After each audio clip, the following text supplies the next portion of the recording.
Hey everyone, welcome to the Outdoor Adventure Lifestyle Podcast and another version of Rick's Riffs, where I drop in a couple times a week to riff on some outdoor adventure topic that pops into my brain or is suggested by you, or simply to remind you of an episode you may have missed with one of our great guests dropping more knowledge nuggets on you.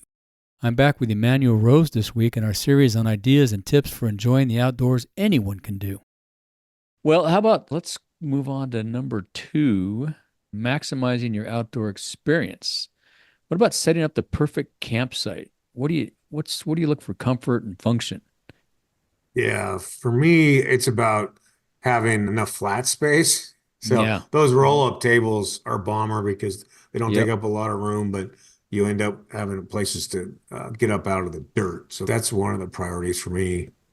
Good I've chair got and two of lots those of things. Yeah. tables. Yeah. Yeah, Those are great. Yeah. Two of those. I always take two of those and two chairs because right. you never know who might stop by. Yeah, all right. Yeah, and you want to have two whiskey glasses too. That's it. That's right. Yeah. That's right. Yeah. Yeah. Or like I have one of those Cabela's camp kitchens, so I'll use that if I'm going to be dug in for Mm. 7 or 10 days and set Mm-hmm. up the kitchen that way, and then have good table space for the rest of it. Yeah. Yeah. That's good. So flat spot, anything else? Do you look for, a windbreak or things like that to certain areas, you want to be out of the wind or out of the I like to rain have or, moving water and a good view, so that's yeah. one thing. And then yeah, like you're talking about, having it be covered in terms of wind and rain, but not so covered that you end up with bugs. So Right. there's kind of a push pull there. So I'd much rather have wind than mosquitoes personally. Exactly. Yeah, a little breeze helps a Yeah. ton. Mosquitoes Yeah. can be annoying little buggers, as we all know. Yeah. What about, do you set up differently if you're just camping or taking pictures versus fishing? Do you look for certain things when you're going actually fishing, or is it pretty much all the same? Doesn't matter. For me, the threshold is just how many days I'm going to be out, Mm, right? Because that's kind of for me, that's cost of the camp is how yeah. long it takes to set up versus how long I'm going to be there. So, Yeah. if I'm by myself, then I can go a little more Spartan. Hmm. If I'm in a group, then I usually try to plan for more for other people and what they're likely to forget and comfort they might not have figured out they needed. That's right. Yeah, yeah. And security too. Sometimes you want to be sure that you can leave your campsite for a day and go do your thing. Yeah, That's yeah, important. that's Down here in California, it gets pretty crowded sometimes, so you gotta, either go further out or just suck it up and go spend the money and buy a campsite. right. Yeah, and that's a good point. I mean, you gotta, what do you keep in the truck? Yeah. Extra guns, fly rods, camera gear, even Hmm. your Yeti cooler. Sometimes you want to keep tucked Yeah. away because it becomes a target. So, a lot of it is that kind of risk reward for security. Yeah. What you're comfortable with. Yeah. Yeah. What about cooking outdoors? What are your delicious meals that you make after a day of fishing, or do you have some go-tos, or you just kind of keep it Spartan? Yeah, there's a few things I love to do with wild game, especially. We'll do like a breadcrumb covered protein snack that we Yeah. fry in olive oil and little Nice. garlic salt, little red wine. That's either in strips or little nuggets. So Uh-huh. That sounds it's a good. yeah, it's a beautiful way to have that. And then I like to grill, Hmm. it's the least amount of mess. Yep. Yep. Yeah, exactly. It's Yeah. simple. Yeah. I do. I always have chicken. I buy a already either cut up a chicken, piece it out, or buy it already pieced out, and then parboil it. Oh, So that when I nice. get to the campsite, then all I got to do is, put some heat to it and kind of sizzle it and grill it, and then it's perfect. Yeah. I don't have to cook the whole thing and make sure it's cooked because sometimes either the wind's blowing and your fire's going out or it's cold, and sometimes it's hard to get a good cook. So, Yeah, no, that's a good way to do it. We do the same thing with potatoes. We cook the yeah. potatoes in Hmm. advance. So, you can have baked potatoes, but you don't have to wait for the whole cook to happen. Yeah. I love to do big egg scrambles and Mm-hmm. that's kind of stuff for breakfast. But a lot of times we're just up and out early, having a cup of coffee and then going and working, going and Yep. doing whatever the activity is, and then just have light snacks during the day and then have, doing steaks or chicken like you're talking about, grilling Hmm. that, and salad. I like those bag salads. That's really Yeah. Simple. easy. Yeah. Yeah. Yeah. Yeah. Yeah. Yeah, we do. We typically do oatmeal, instant oatmeal in the morning just to get something in your belly to keep you going. Coffee, obviously. And then lunch, take just snacky stuff for lunch, Yeah. salami, cheese, crackers, that kind of stuff, candy bars is always good to have. Cookies. Yeah, and then getting familiar with doing some things around the campfire Yeah. and some of those Dutch oven treats, right? Like Yeah.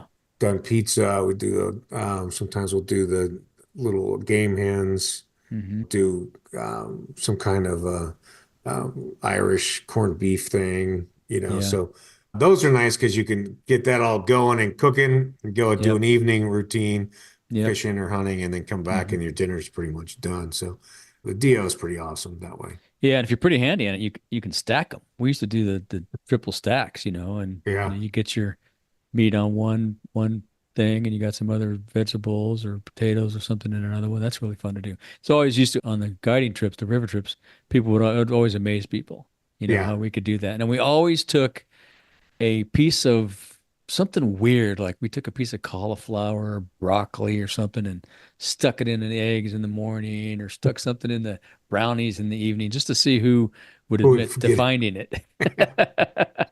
And 9 times out of 10, nobody would say anything. That's hilarious. That was one of the fun things we used to do. Yeah. What about snacky stuff for lunch? You just make sandwiches or you eat on the go or sometimes don't Oh eat? yeah, a lot of times I'll do bagels and cream cheese Yep. and do Hmm. some kind of thing like that. And then like you're saying, just charcuterie, right? We'll just Yeah, exactly. have almonds and pistachios and cheese and crackers. Yeah, just keep it easy. I mean, usually you're just cranking through. Don't you're sitting in a dirt or sitting on a Yeah. rock, you don't have a lot of ability to make a nice meal in the Well, and the daytime. last thing you want to do too is make a nice meal and have to do the dishes, because you don't always have the full on dish setup, Right. So yeah, Yeah. yeah. And I still to this day do the three pot, the three pail, the first the fresh water to knock all the chunks off, and then you got the soapy water to get all the stuff off, and then you got the bleach rinse just to kind of put the finishing touches on it. Yeah, So that's the raft guide yeah, training you yeah, yeah. Never leaves you.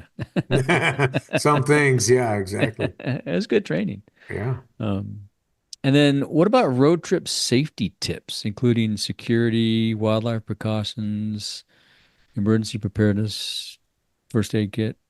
Yeah, that's good. I got the spare tire area of my truck has got all that stuff in there. Hmm. I got a couple of emergency kits for first aid kits, and then I've probably got about 5,000 calories worth of bars and stuff in there. So I could get snowed in or stuck and Yeah. survive if I had nothing else. I think it's important to pay attention to that. I got a shovel, I got a machete, I got extra Hmm. knives, extra rain gear, Yep. and one of Fire those. making stuff. Yeah. Yeah. Yep. Exactly. So that's the first thing is that I could probably live for 4 or 5 days, just out of my truck if I had nothing else, including water tabs, Yeah. purification tabs. Yeah. Yeah. I always take a Sam splint too, just to have Uh-huh. in my first aid kit because you never know. I've never had to use it, thank God, knock on wood. Yeah. But you never know. You want to be able to handle it because sometimes we get out there. You're at least a day away from a hospital, if not more, Yep. or an 8 hour drive or something. You want to be able to handle everything. So, Yeah. At least some Gorilla Tape and you'll be able to you're splint it right. up, right? Exactly. Yeah. Duct tape, man. Just use Yeah. duct. So that's it. And then, we got to be constantly aware of our surroundings for both Yep. two-footed predators and four-footed predators. Hmm. Like I was in Montana camping this fall, and it was bear country, and so everything went in my truck. So not that they're not going to get it out of my Yeah. truck, but at least it's Yeah. not easy access and drawing them into my camp, right? Yeah. Yeah. Yeah. So yeah, it's really about awareness to me, Hmm. and it's different for us as men. We're not if we're camping by ourselves, it's not the same as That's the comment that I've gotten a number of times from women, is that sometimes when they're camping by themselves, it's there's a certain level of heightened awareness Yeah. of Hmm. vulnerability. So in those cases, you want to have a bear spray Hmm. kind of at the minimum. Yeah. I think a lot of light sources, another thing that we Yep. haven't talked about. And I'll Yep. tell That's a good you, one. I've got the old 8D battery Yeah. flashlight, as well as probably six headlamps. So that's Oh, one of that's the smart. spots where Hmm. I'm on like a triple redundant on the lighting. Hmm. Hmm. And Um, batteries. Yeah. Yeah. yeah, and batteries, you betcha. Big lanterns or something. Yeah, I dig that. And then there's new the string light things that you can get from like I think Empowered makes a nice set of string lights that you can hang on your tent or camp or and some of the times you go to walk to the bathroom in some of these campgrounds and can't find your way back. It's nice to have a set of string lights to know, yeah, that's my camp. Oh yeah, that's So me. Yeah, and they don't take a lot of power because of the not at all. LEDs, so Yeah, it's awesome. Yeah. yeah, or they're solar powered. Yeah, exactly. Yeah. Thank you for joining us on another episode of the Outdoor Adventure Lifestyle Podcast and another episode of Rick's Riffs. Be sure to visit our website, ricksaez.com, where you'll find show notes and links to everything we talked about and more. And while you're at it, if you found value in this show, give us a rating on Apple Podcast or spread the word and tell a friend. That would really help us out too.